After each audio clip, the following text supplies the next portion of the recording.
Crazy. It is. We love technology, and that's probably what I say almost every time I get together with my friends in this platform. Hey, you can't see me live yet. You will in just a second.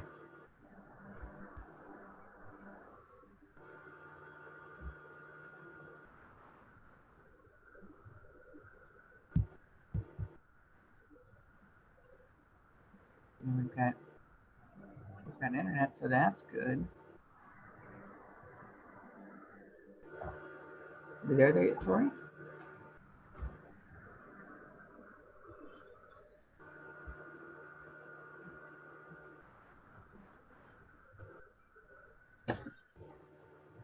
Sorry, Scott. We're just. I'm fine. I'm getting the circle of whatever. Hey, I'm impressed with your mad skills here. Yeah. Of course, is that your daughter that I hear in the background? Yeah, yeah. And we're all right. Let me just do this so I can see you. And hey, everybody. Welcome to WomanWize Healthy Living. I have got with me my good friend, Scott Cooper. And Scott and I met several years ago working on a project here in Virginia. And then he did this very strange thing and ended up being from South Carolina. He is the owner of Misty Morning Farms in Edgefield County, South Carolina. He's co-owner of Sweetwater Grassfattened Meats, and that's a company specializing in naturally raised meats, serving the greater, I guess that's, what is CRSA, Scott? Oh, Central Savannah River area. Yes. That's a greater Augusta region. Okay, it's a greater Augusta region. That's awesome. He is also very active in this community. He serves in local county government, and he is the executive director of High Frontier. And what did I leave out? You do every time I see you, you've got a whole new group going thing. Well, I follow your lead. I just try and stay very busy, Karen. So what we're doing tonight is, as part of expanding Healthspan, it's healthy eating, right? I mean, it's good supplementation, hydration, being in a good community, your spiritual walk, your activity levels, but having good, clean food to eat is absolutely key. And I think a lot of us have been really concerned, especially I think in the last 5 to 8 years, because, when something changes in the food supply, it takes a while, almost a generation, I think, for us to see that in our health. Right. And how many of us know growing up, how many of you knew people with peanut allergies growing up? Hardly anybody. A lot of different reasons for that. We talked last week with Dr. Cheney, the fact that, well, some people, there are gluten sensitivities. We're seeing an increase in that in a way we hadn't before. How many of you remember this many grocery store recalls of everything? Lettuce, meats, eggs, fruits, frozen vegetables. I mean, it seems like when you go shopping, it's like a minefield. And on top of that, a lot of us are really concerned about pesticide use. And then you find out that organic produce actually has a toxicity level that it's allowed to have that is far more than I think most consumers even think about. And then what does the word natural mean? I don't know. Depends on who you talk to, because the government doesn't really have a standardized definition. So entering into that fray are people like my friend Scott Cooper. Scott, tell us a little bit about how you ended up going as a banker in Virginia and then becoming a farmer, or are you a rancher in South Carolina? What do you call yourself? No, I'm a farmer. I mean, I guess some people call it a ranch, but if you would have asked me, Karen, 6.5 years ago, if we would ever be doing what we're doing today, we would have laughed at you. But as you know, I was with Chevy Chase Bank, which was a leading bank in the DC market, which was purchased by Capital One. And during the bailouts, basically, I'll just be honest, I lost my job. I had run 5 different branches, very successful in each of the branches, but the last branch did not perform. And Capital One in corporate world, you have 1 year to turn around a bank. And if you don't, they promote you to customer. So that's what happened. And I made a list of all the resources that we had, what our interests were. We're very concerned about our nation's food supply. We are very concerned about health care. Our country, we have the most expensive the least expensive food in the world and the most expensive health care. And I think there's a correlation there. So as we were looking at our resources, we have a farm that's been in our family for over 100 years. I'm actually in a home tonight that I'm actually in a garage area next to a home that was built by my great-grandfather over 100 years ago. And I'm farming land that, it's in the 5th generation of farming. My dad left here when he was 18, but he's back on the farm with us, not farming, but we're all here together, kind of rebuilding where my grandfather left in the 1960s. Wow. But I'm seeing more people do that, but it's so neat that you've been able to save that family heritage. It's precious. Yeah. Well, the motivation for us really, you asked why. It was healthcare. We have a son who's special needs. He's on the autism spectrum and struggles also with mental illness. We would look, anytime you go shopping, you look at the obesity rates in our country. You look at the increase in autism. You look at the increase in dementia. You look at the increase in cancers, and I know the guest you had last week talked a little bit about this, and we just thought, well, we want to play a role in providing all natural meats to the consumer, because I think that's part of the solution. Yeah, I agree. And so what we're gonna talk a little bit about tonight is a little bit about the food industry, and then your business specifically, something you've got coming up this summer. And I'm really glad to have you, because I do think it's important. And I know that in some areas, clean food's hard to find. You've actually got food deserts, which it's bizarre that you have food deserts, especially in the inner cities. So let me ask you a little bit about this. So you decided to raise beef because of what was going on with your family and your concern. Now, everybody, along with the word natural having different definitions, the word sustainable has probably as many definitions as there are people. So how do you define sustainable? When you talk about sustainable agriculture, what does that mean? That might be a new term for some folks. Well, let me give you an example. 60, 70 years ago, everything in agriculture kind of moved to a monoculture, whereas before it was a multifaceted culture environment. And we became an industrialized agricultural country, not only for meats, but for our corn, our soybeans, etc. So what used to be a multi-source environment on our farm in the late 60s when we started leasing it out, and we were very blessed. We had the same farmer, the same family kind of leased it out for all 40 years, actually over 40 years. Which is unusual. It is very unusual, and we're very grateful. And actually, some of his family has helped us on the farm here, doing fencing and land clearing and things of that nature. So it's been a great partnership through the generations, actually.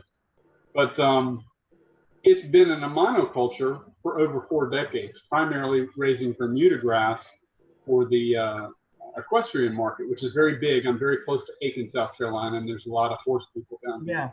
Yeah. But it's had the same, chemicals sprayed on it 3 to 4 to 5 times a year. And he was very effective at getting multiple cuts a year, sometimes 4 or 5 cuts a year on this land. But the soil becomes depleted over time when you do that.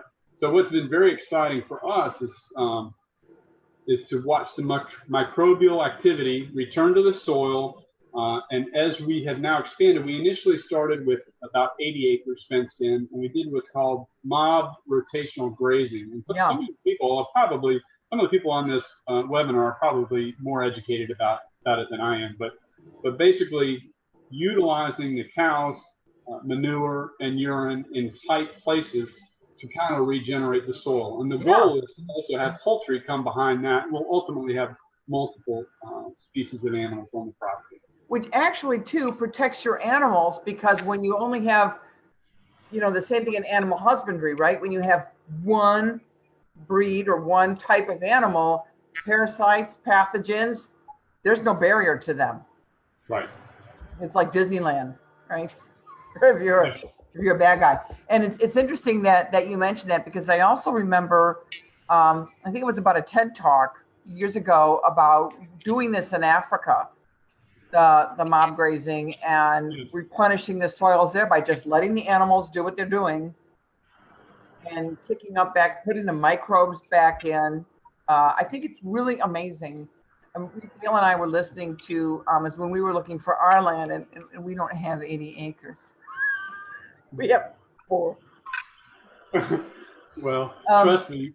Still takes him an hour to mow. But, and his tractor is kind of funny. He did that today. But what was interesting is, so we were just kind of listening to things, and do we want to do any kind of farming? And we might actually try to raise mushrooms, but I got enough trees for it. But what was interesting is we were listening to a talk on radical mycology, which is, for those of you that don't know, it's mushrooms, right? And what is so fascinating, because people are worried about toxicity levels in soil, is that things like mushrooms can actually remove the pesticides and the heavy metals. That's the fungus, that's part of their function, is to clean the soils as well. So my encouragement to people is that even though we've got some serious issues that affect the food supply, there's arsenic in the rice. Why? Water. There's a problem with the water. You've got pharmaceutical residues in the water supply. That water supply goes on your crops, right? But that if we can get back to a little bit of the biodiversity you're talking about and the multi-species, the multi-crops, we can actually stop some of this stuff and even reverse it, because the earth really is resilient to being renewed. Don't you think? Absolutely. And what's exciting to watch, so I said we started with about 80 acres, and we really started with about 40, and then we expanded. And now we're this year, we fenced in the entire property, family property. It's about 325 acres that we fenced. Wow, in. That's huge. And I've joined with a partner, the Raven family, which is also from Edgefield County, to form this meat company. They have a farm here as well, and they're in the process of acquiring additional land. Wow. So, but what is exciting is not only the microbial activity, but the birds, the bunnies, the wildlife. I mean, all kinds of wildlife in areas that 4 to 5 years ago, it wasn't there because it was dead. It was dead. And, you know, it is a regenerative process. And we Americans, I'm going to refer a book here in a little bit, but this author talks about the modern American diet. She calls it MAD. We're so accustomed to being a part of this MAD diet where we're eating processed foods all the time that really don't have the nutritional supplements in the food that we're supposed to be eating on a daily basis. So we think that's an important part to regenerating not just the soil, not just the environment, but also our bodies, and really restoring our healthcare system. So that's exactly right, because it's interesting that you mentioned that, because when I had my daughter Audrey talking about giving vegetables to her kids, she was talking about how processed foods, and it's really true. I've seen it with people. It makes your palate very, very narrow, and what it accepts is a taste. And I once did a talk on food addiction, not on the emotional or the spiritual side of food addiction, but just how big food, I'm not anti-business, you're not anti-business, right, but these mega corporations are like a whole nother life form.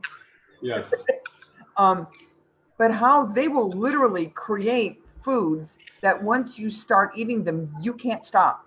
They will actually use MRI technology and brain scans to make, for example, when you eat a Dorito, the tip of your tongue feel all the taste. The back of your tongue does not feel the food. Your brain does not register that you ate it. And so what happens? You eat that whole bag. You're like, geez, I'm hungry. Let's go get a burger. Right. Right. And yet you've ingested a huge amount of calories that your body and your blood sugar spikes and all this. And it's really a manipulation of not only how people eat, but those natural defenses that we would have for appetite, to recognize when we're full, to recognize when we're truly hungry, those get messed up. Yeah. Well, and you talk about going to get a hamburger, you know, a lot of people, and I love McDonald's, especially the renovations they're doing today. A lot of them look great inside, and they do have more healthy diets. But one of the challenges that we face in this industry is educating the consumer. You know, and I'm going to just share this. I hope it's okay. I believe in my faith that our bodies are a temple of the Holy Spirit, and we are what we eat. And not only are we what we eat, we are what we eats. And when you go and eat beef, they're not carnivores. They're not designed to live inside feedlots where they're just eating, you know, corn all the time and being injected with steroids and hormones. I almost got that word wrong. But the point is that I'm trying to get is the processing that we're doing to provide a natural environment for the cows where they're happy, where they're healthy, where they're enjoying the lifetime that they have here, but they provide a great source of nutrition for us. It is a more expensive product. You know, you're not going to get a hamburger for $1 if you're going to buy grass-fed beef. But right. what we want to educate Americans on is look at it as your healthcare expense, right? How much are we spending for vitamins? How much are we spending for our medicines, the pharmaceutical industry? And if we invest those dollars through the decades as we're aging in the right kind of food, we'll live longer. So it's a great investment. Some people say, I can't afford to eat healthy. Well, the reality is, if you want to live long, you really can't afford not to. Exactly. And that's exactly what we talk about. You know, I work on the supplement side largely, but it all works together. Right. And people will come to me and they'll have not a very good diet and they'll start supplementing and I'll say, I really feel better. I guess this stuff works. And then the very thing they do next is they start saying, well, how do I change what I'm eating? We just did a veggie challenge, right? And one of the comments I got from somebody was she discovered, to your point about the cost of eating, she said it was actually cheaper to eat fresh fruits and vegetables than they had envisioned it being. Right. Right. And then there's the whole gut biome, and a little plug for next week. I have a guest coming on who's an integrative health coach to talk about gut biome. And one of the ways that you improve the gut biome is by a wide variety of foods that you eat. And when you talk about, it's one of the reasons why I prefer not to buy vegetarian fed chickens, because guess what they are? Vegetarian? No, they're omnivores. They like a good steak. Oh, right. Right? They eat bugs and critters. They're omnivores. And so a vegetarian fed chicken is not as healthy as the chicken that's pasture raised and allowed to have some meat in its diet. Absolutely. Just like you don't want a cow to have eaten anything but some grass and good hay. And so it is neat. I do see it coming together. Now, let me ask you too. So what does sustainable mean? So for sustainable for you, it's a diversity on the farm. Diversification of the plant life and animal life on the farm. So it's not a monoculture. It's a reduction really in chemicals used on the property. Because those also build up in the soil. Right. And, and when you talked about, go on. Well, I was just going to say, you can see over time the soil actually increasing, the depth of the soil, which is, it's impressive to watch. Yeah, really. Yeah. It's I think it's neat that the earth was created to be renewed. Yeah. There's a lot of the wasteland that's happened that we can bring back. And one of the things I wanted to ask you too, so I think you kind of addressed it. We were going to talk about how this kind of farming shows stewardship for the environment, because that's a lot of concern for people. I get concerned about the water cycle. Again, because we've got the situation of pharmaceutical residues from people's urine, going. Right. I saw this years ago in, I don't know if it was Scientific American, but some kind of publication like that. This was 15 or 16 years ago that Europe had a problem with pharmaceutical residues in their water. Okay. Antidepressants, because so many of the population were on antidepressants. Yeah. And that comes back around. And when you talk about the food your food eats, of course, I thought Ron Swanson immediately, right? Do you remember that line he said? Somebody gave him a big salad and he goes, no, this is the food my food eats. Well, But what they eat does stay in their muscle residue, which is what we eat when we're eating meat. That's why the antibiotics the chickens eat, or the beef eat, or the pigs come into us. That's why sometimes when people are reacting to something, like in eggs, they're not reacting to the egg itself. They're reacting to what the chicken was fed. Right. Yep. And so, a couple things that I would add to that, and it's really important. And again, you're a health conscious group, so you already know this probably, but it's really important that we support our local farmers, because the local food supply, meats, vegetables, etc., it boosts your local economy. It supports your local farmer, which is great for a resiliency perspective as well as economics of your local community. But you're also getting the nutrition that you need directly from your environment that you're living in. A lot of our fruits and vegetables that we buy at Walmart, they've been in warehouses for months, and they've been injected with things to look fresh when they're really not. So. Oh, I know, and it's a real. I tell people that's why when you buy a tomato, it's mealy or tasteless. That's why when you buy some fruit or vegetable at the store and you take it home and like 2 days later, you're like, how did it mold so fast? Because it was old. But I'll just tell you this, Karen. We got into this. We are in the greater CSRA, which is in Augusta, Georgia. We actually live in South Carolina. I'm about eight miles from Augusta, Georgia. And our company is Sweetwater Grassfattened Meats. If you live in this region, we would love to have you try our meats and give us your honest opinion. If you live in the region, I also want to share with you that we have a great event coming this fall. Some of your listeners may be aware of, oh my goodness, his name just slipped out of my head. Luke Bryan. Luke Bryan is coming and doing his farm tour on our farm on October 5th. So if you want to come tour our farm, that would be a great time to come. Yes, that's incredible that you're doing that. So now you talked a little bit. I want to get to how does grass-fed beef differ from conventional raised? By what conventional raised? And then I don't know if you are. I didn't give you a heads up on this one. When I see grass-fed beef in the store, is that really grass-fed? Well, I believe so. We are 100% grass-fed. We do have some customers that ask for grain finish because the texture is a little bit different. We have not chosen to do that yet, but we may in the future for a particular client. But we're 100% grass-fed versus most of the meat production in the country today. There are cow-calf operations, and then the calves are sold to the market, and they're raised in industrialized meat producing facilities. And then one of the problems of that is those are huge pollutants because you've got the manure you've got what they call manure ponds. I mean, that's right. How talk about sustainable and an environmental threat. That's not. You can't raise. How many cows would you say is in? In a conventional? It's ungodly, to be honest. And from an animal welfare perspective, it's just not. It's not a good quality of life for them. If you come to our farms, either the Ravens or here, our cows are happy cows, and we have docile breeds. They love for you to come out and visit them. And how is Ethan? What's that? And how is Ethan?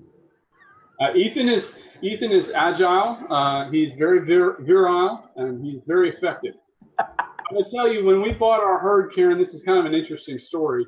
The guy that we bought our herd from, he kept Ethan with his girls year round. So the first year we were having calves dropping all the time. Wow. And logistically, for us, we didn't want that. So we held him out literally for almost a full year because we wanted our calves to drop in the spring when the grass is starting to grow and it's warming up. Literally about half of my girls had their calves within the first week. Wow. I mean, that's how effective he was. All of a sudden, you're also thrown into the whole calving thing. Yes. The care of a newborn. And how much experience did you have raising animals? Zero. So Susie and I, we never had more than a third of an acre. We always lived in a regular neighborhood in a metropolitan area.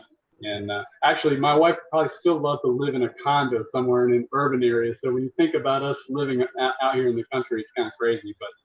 But so we started with 26 cows.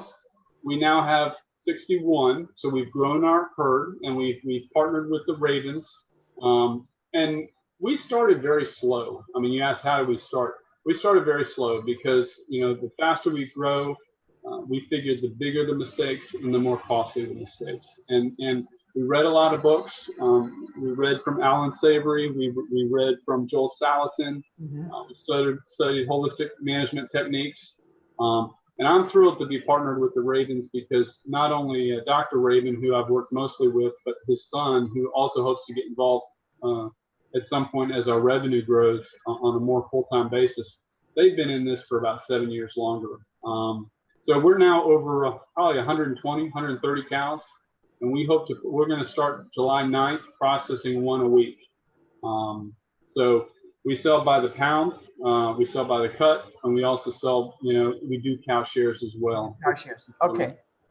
So one of the questions I wanted to ask you, what is an abattoir? I think that's a word that if you are used to a CSA or buying a cow share or ordering through somebody like yourself, you may know about, but a lot of people don't. What is an abattoir?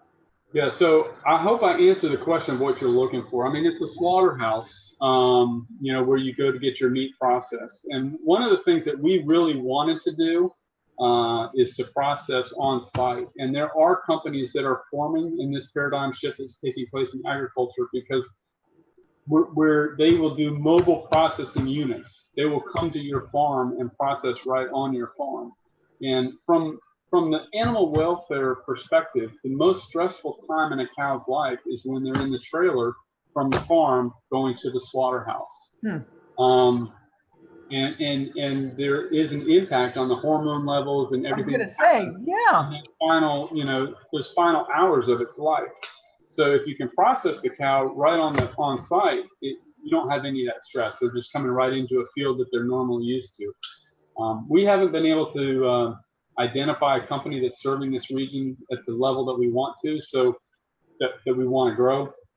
So my partner's acquiring land pretty close to a facility, an abattoir or a slaughterhouse that we're currently utilizing. Wow. So now, how do regulations? Because I read Salatin's book, "Folks, This Ain't Normal," and the next one on my list is "Everything I Want to Do Is Illegal," because I can relate. Right. So how do government regulations, and I think that's been one of the issues in the CSA, and for those of you that don't know what CSA stands for, it stands for Consumer Supported Agriculture, what Scott's talking about, buying from your local farmer, maybe having a subscription for your fruits and vegetables to be delivered. My daughter is working for a CSA this year as a lettuce packer this summer. But are you running into because the reason why I'm bringing this up about the government regulations is is the fact that, and that we just got a question in for you, Scott, and I'm going to get to that as soon as we talk a little bit about the regulations. How does that affect the price of it, what you can do, the availability of this kind of food for the rest of us? Well, I can't speak specifically about all the regulations. What I do know to be true is if you study the number of processing facilities in our country, it has dropped drastically. I mean, phenomenally. And I think that has to do with the excessive regulations that are taking place. We've been blessed to partner with a local processing unit. It's about 35 minutes from here, and they've been very good to us. They have a great USDA inspector, and that's very important for us because we want to be able to cross state lines. I mean, like I mentioned, I live close to a state line, but my son is still in Spotsylvania, and we have, as you know, we have a lot of friends in Virginia that are very passionate about their food supply, and we want to serve them as well. So we want to be USDA certified so we can go across state lines. Another thing that I will say that we're doing specifically with our processing unit is, and we built a relationship with them, and we're very grateful because we brought in an IT guy who is providing true traceability, and some of your folks may be familiar with I've never heard of that. What is, you said it's IT, like information technology?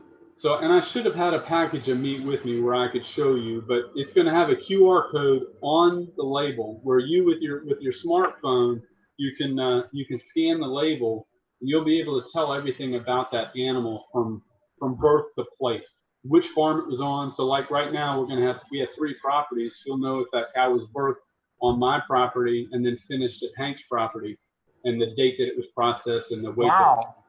Everything from, we're probably a couple of years away from that, but the technology is phenomenal. And from an animal welfare perspective and from a consumer perspective, those that want to know where their food is coming from, because not all of our meat, some people don't know where their meat comes from. Some people value that, and we want to meet that need. Yeah, I think that's amazing. I had no idea that was coming for consumers. Yep. Because you hear that a lot, and like I said, Lidl sells grass-fed beef now, and then I get it at BJ sometimes, but I prefer to buy local if I can. But my question is, and then we have a question about cow shares and milk shares. Is you said you felt that was grass-fed? I just didn't know if that would be farm finished, or if grass-fed is one of those definitions like natural and organic and sustainable that is open to a lot of interpretation. I think it is. I mean, I think if you get labeled organic, the restrictions, the regulations become much more stringent. Okay. So, from our perspective, no hormones, no steroids, 100% grass-fed, all natural. Okay, now I've got a question from somebody here, and I think this was in 2 parts, but I'm not sure because we can't. I have my daughter feeding me the questions in your comments because we can't see them through here because of the technology. But when local farms use Roundup and chemicals, how much better is the fruits and vegetables? The plant is healthier,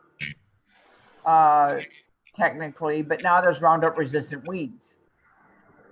Yeah. And so that's becoming a problem. I'm not really going to be able to comment about that. Yeah. So, okay, how about this one?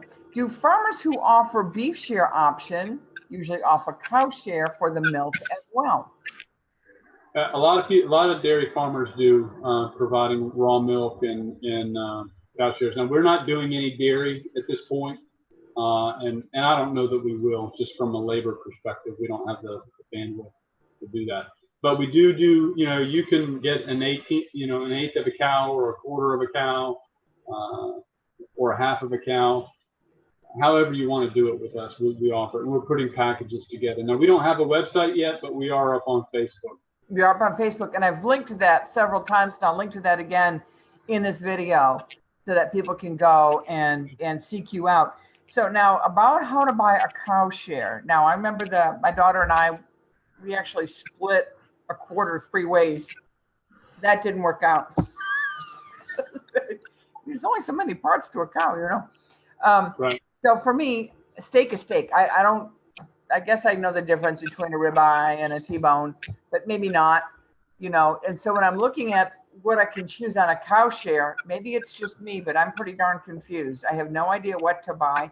And I think too, the portion size, because one of the things with conventional, you go to a restaurant, you can order a 16 ounce, sometimes an 18, a 12 ounce, 16 or an 18 ounce steak. It's really big. That's a pound of meat at a sitting. And technically a portion control of meat is about the size of your hand. Right. So we have cut it both ways. So to give you an example on our production, this year we have processed 6 cows so far, and we're almost at the end of June. We're about to enter a phase where we'll be able to process one a week for the remainder of the year. So to answer your question, we've cut it both ways to kind of see what the customer desires. I've had some customers that want their steaks really thick, and really large, and then some that don't. So that's the other reason that we're going with true traceability is it's good for the customer, but we'll also be able to track what's selling and what the consumer likes. That's awesome. If you invite me back in a year, Karen, I'll be able to give you more data on what the consumer wants. Sure. No, I just didn't, because I think for a lot of people, when they're buying a cow share, what would you recommend to a first-time cow share purchaser? What should they look for? How do they decide how much meat to buy? Because when you get it, you don't know how long that's going to last. Because you might use it differently if it's sitting in your freezer than if, say, you had to go buy it every week. Does that make sense? Yeah. So like you, most people have been confused. They didn't know what to do in terms of getting a quarter or a half of a cow. And what I have chosen to do up to now, or most recently, is just require people, if they want to get a half of a cow, that they need to get a minimum, because the largest amount of meat that comes is ground beef, or the ground beef. So if they get 100 pounds of ground beef, and then they can decide what steaks and roasts they want, because we've built up an inventory of that, and Okay. just reach a certain dollar amount. Same thing with a quarter of a cow. They can just get 50 pounds of ground beef, and then pick out what steaks and roasts they want, what they're accustomed to. Okay. We can go both ways. I hope that answers your question. Yeah, kind of, because like I said, we split the three of us. We were trying to, and then we bought our first one, and she was a sweetheart, and the steer was 2 years old, I think. How old should a cow or steer be when it's anywhere from 22 to 26 months? Pretty young then. Yeah. Pretty young. And so so we split it, and I was excited because I know that grass-fed meat, and hers were not corn finished either. It's leaner. There's less fat. The fat is healthier that you do eat, because right. I don't know if folks know this or not, but where animals store their toxins, where fish store their toxins, is in the fat. That's where you store yours too, the fat and the muscle tissue. And so that's one of the issues with omega fish oil supplements, is most of them are not clean, because fish store their toxins in fat. And then when you're using a lot of fish to make a supplement, you're actually concentrating that toxin. Right. And most companies will not. I mean, our company actually goes for small fish for that reason. Less toxicity to begin with, and then they triple distill it. It's pretty in depth. It's almost talk about true traceability. They kind of have that. So the thing is, so how would you tell a family of 4 who maybe ate beef twice a week, would they on average be thinking about a quarter of a cow or a half of a cow? Personally, I would probably encourage them to go with a quarter and see how it works out for them based on their, how they consume food. And then if they want to upgrade to a half, they can. But, we also sell by the package. So, and we're opening a store, but if you're traveling, if you're taking it out of state, or you're coming a great distance to get it, you want to get a large quantity. Yeah, because it'll stay fresher. It'll stay colder together.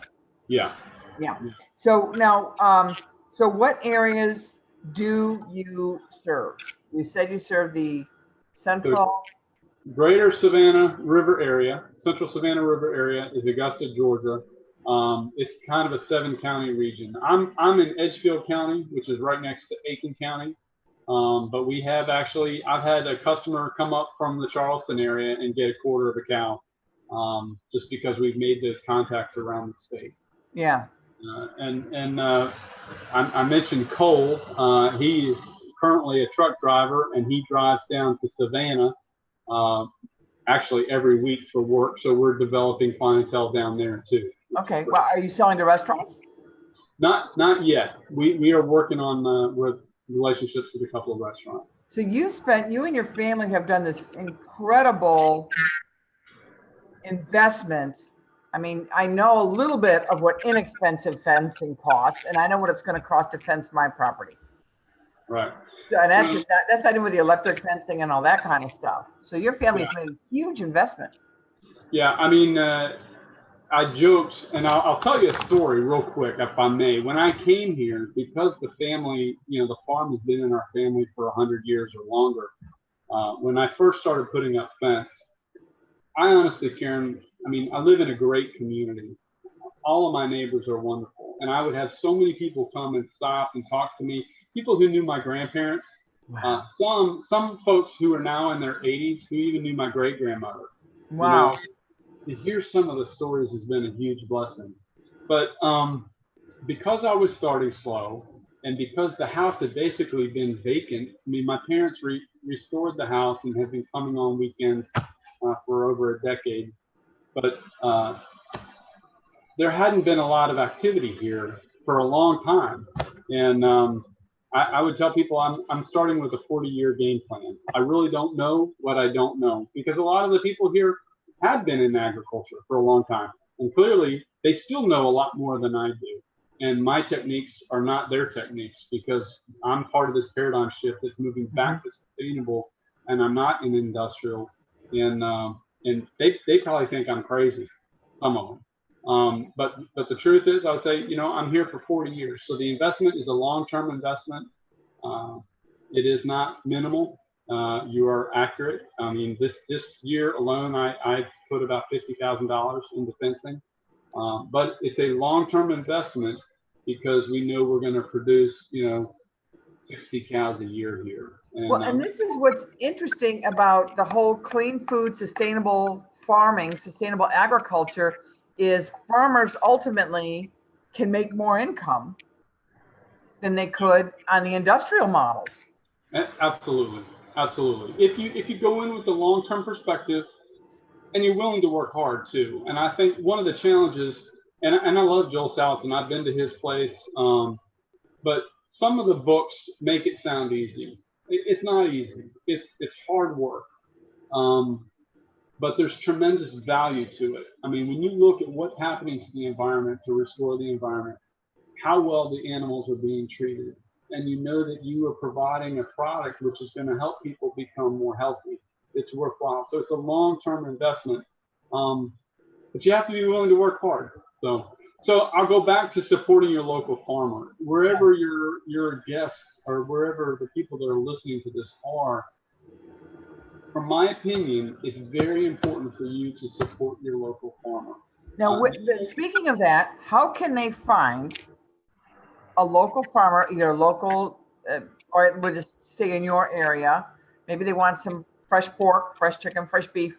How can they locate a local farmer in their area? Especially, imagine somebody in the suburbs and she's not hanging out at the farmer's market. Where does she go? Right. Well, I would say start with the farmer's market. Go on Google, do some research, searches on Facebook. Most of the people that are involved in the sustainable movement are on social media as well. When you go, and I think it was your daughter you interviewed a couple of weeks ago. She said, when you go to the farmer's market, just verify if it is indeed locally produced, because some of that stuff is shipped in. Trucked in. Oh yeah. But it's important for your health.